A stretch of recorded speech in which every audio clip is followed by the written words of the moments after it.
Medicinal marijuana was recently legalized in Costa Rica. That same law also legalizes the cultivation and industrial production of hemp.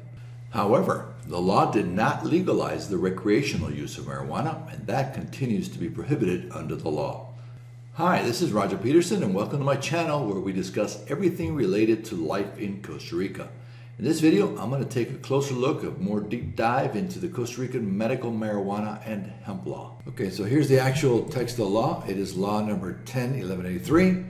It's called Law for the Use of Medicinal and Therapeutic Use of Cannabis and for the use of hemp for food and industrial use. And so here's the text of the law. We're going to be referring back to this during this video so we can get a good idea of what's involved with this legislation. I will leave a link in the description to any of the sources of information that we reference in this video, so you're going to have access to them as well. With this law, Costa Rica is now part of the countries indicated in green on this map that have legalized the medical use of cannabis.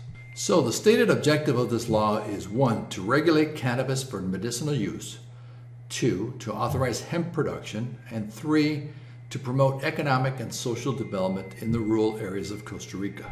It does not legalize marijuana for recreational use or any other kind of use that is not specifically indicated in this law. The oversight and enforcement for the provisions indicated in this law will fall upon the Ministry of Health and the Ministry of Agriculture.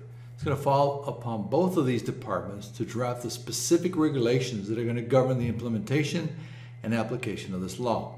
However, the executive branch, which is the office of the president, will retain overall discretion with very broad powers to make modifications as needed. As I've pointed out, the law is limited to medicinal cannabis. So the law is going to allow for the cultivation and production of cannabis. It will allow for the manufacturing by industrial process to extract for medical products, cosmetics, essential oils, and other products that are deemed of therapeutic use.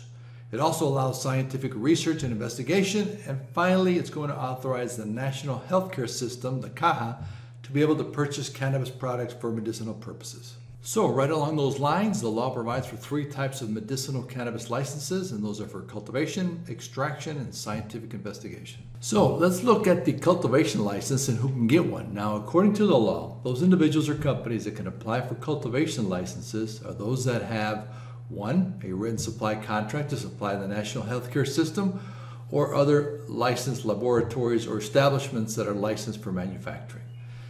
2. The export market. If you have export contracts to export to third countries, then you can apply for cultivation. 3rd, a licensed manufacturer. If you already have a manufacturing license, then you can apply for cultivation license as well. And finally, they're going to allow any combination of the options discussed. Let's turn to manufacturing and who can apply for that type of license. Existing laboratories that are already licensed by the health department to manufacture pharmaceuticals or other medicinal products will be able to also apply for a cannabis license. The legislature has also left an opening for small businesses to get involved in this market by allowing small or artisanal producers, which are to be defined later on in the regulations. The 3rd type of license is going to be for conducting scientific research and investigation for cannabis. Costa Rica has a national public healthcare system referred to locally as the CAHA. And this law has ensured that the public healthcare system will be able to have complete access to medicinal cannabis. The law authorizes the institution to produce, purchase, process, distribute, and conduct research with cannabis or any of its products or derivatives. What I'm currently reviewing is the actual law passed by the legislature. So keep that in mind since we need to also have in place the agency regulations, which are going to provide us with much more detail about the implementation, the licensing, the costs involved for those that want to participate in the industry. As to hemp production, the law also addresses hemp cultivation, production, industrialization, and sale in Articles 5 through 7 of the law. It will also require a license to engage in any of these activities. In the case of hemp, we're also going to have to wait for the regulations to be drafted and implemented. That's going to give us a better picture of what the licensing process is going to look like. Anybody considering applying for a future license probably should review the experiences of the industry in other Latin American countries such as Colombia, Mexico, Uruguay, and Argentina to review those experiences, since it will be more similar than comparing the industry with, let's say, the United States or Canada.